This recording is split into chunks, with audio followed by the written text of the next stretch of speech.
Hello and welcome on Thomas Geiger Car. Today with the new Volkswagen Golf.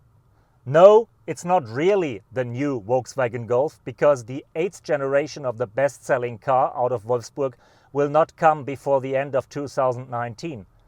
But to keep the 7th generation fit and in shape for the last 2 years, Volkswagen gave it a major upgrade and update. You can't see very much of it from the outside, but when you sit inside, you're sitting in a brand new, totally different car. If you want to know what you can expect from that car, how it feels and how it handles, join me on my test drive and I'll tell you more about it.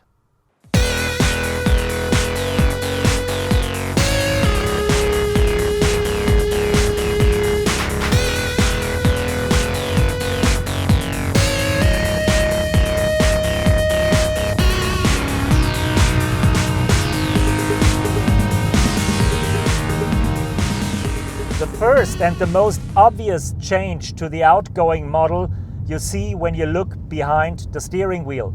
Because as you know it from Audi and from the Volkswagen Passat, now you have the active info display. Instead of the analog dials, Volkswagen has mounted a big TFT screen and you can configure it as you like it. You can have different displays, different dials, and it's especially helpful when you drive in the electric or in the plug-in mode, because then you see where your energy is going, how much range you have left, and you can easily display all the information you need. Driving a Volkswagen Golf has never been a surprise. That is one of the key assets that makes it so successful, because from the moment you first sit into the car, you really feel at home and there is nothing to wonder about. That's for using the controls, the same as for driving along. But with the facelift, it's at least not so boring anymore. No, it's really fancy nowadays. Volkswagen has used the facelift also to update and upgrade the driver assistance systems. So now also the Golf can almost autonomously drive through traffic jams, and especially the plug-in hybrid has a very smart system that is using the data of your navigation to know where it is and where you go. And when you enter a city, it is automatically switching into the electric mode to prevent pollution in the urban area.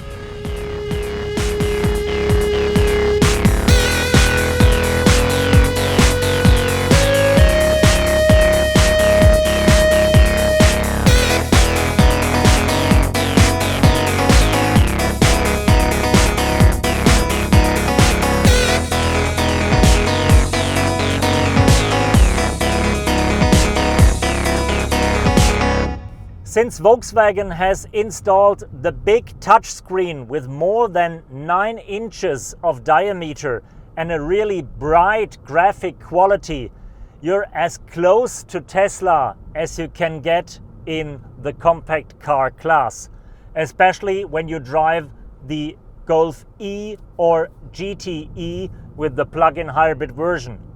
You really have to look very, very close if you want to tell if it's an old or a new Golf 7, especially when you look at it from the front. The only difference is the headlight technologies. In the actual model, you can get LED lights now. They're shining brighter in the night and looking better in the day. Also on the back side, the light is the only difference that shows you it's a new Golf 7. They're also powered with LED now, and they have a cool feature for the indicator. It's not flashing anymore, it's more a wave, and it's going from the left to the right. Looking cool, not really necessary, but a fancy feature. One of the coolest features in the car is the new gesture control for the infotainment system. You don't even have to touch the touchscreen anymore, you just swipe in front of it to change, for example, the radio station. I'll switch on the volume that you can hear it. You just swipe from the left to the right to change the sound. Rolle, was aber, glaube ich, von Lehrer zu Lehrer unterschiedlich gewesen ist. That's not really necessary, but it's a neat thing where you really can impress your passengers, and that's something that was only offered at BMW luxury cars until now, and now it's coming to the volume segment in the new Golf. To be honest, I'm not the biggest fan of electric vehicles because there is some emotion missing for me. And I also don't like plug-in hybrids very much because it's neither fish nor meat. But in this case, in the Golf, the combination of electric engine and petrol engine is really working very well, and it's an easy drive with both of the engines because after a few minutes you don't wonder which engine is powering the car at the moment. You just step on the pedal and go. If you like to get into the details, you got all the informations in the big display, but you don't have to worry about, and you can just drive, and you know when the battery is empty, there is still lots of fuel to burn, and you have a total range of more than 500, 600, 700 kilometers, and that's something that gives you peace in mind. Thank you for joining me on that first test drive with the refreshed Volkswagen Golf 7. No, it's not a facelift because there's almost nothing lifted in the face. It's truly more an update as you know it from the computers, because it is new electronics, new infotainment, new functions in the car that makes the difference. And especially in combination with the electric or the plug-in hybrid as we have it here, it is really a big step forward, and you have the feeling you're in a truly modern car ahead of its time. There is only one problem. Other than at your computer, you can't update your running car. You have to go to the dealer and buy a new one. Thank you, Tschüsschen, and bye-bye.